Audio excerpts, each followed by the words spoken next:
Okay guys, totoo ba na magpapaalam na ang Batang Quiapo sa January 2026?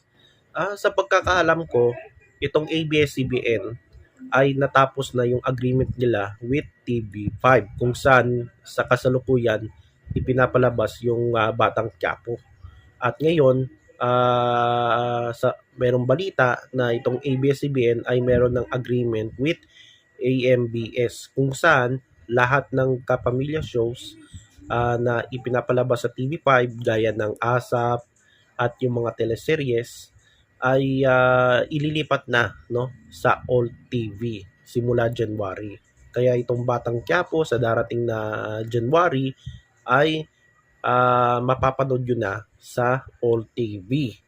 At siguro itong Batang Quiapo sa ngayon ay nasa TV5 pa hanggang sa katapusan no sa katapusan ng December.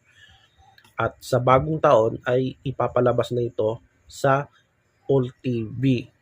So sa mga sa tanong ko na magtatapos na ba ang Batang Quiapo sa January ay ang sagot ko ay hindi ko pa alam no kung kailan ito matatapos kasi ang haba ng storya nito, hindi natin alam yung takbo ng istorya. Sa ngayon ay ubos yung Red Phoenix at pati yung Batang Tondo. Tinalo nila Tanggol at ni Ponggay at except kay Lucio na buhay pa, no? So yan yung istorya ngayon sa Batang Quiapo, yung episodes kagabi, no?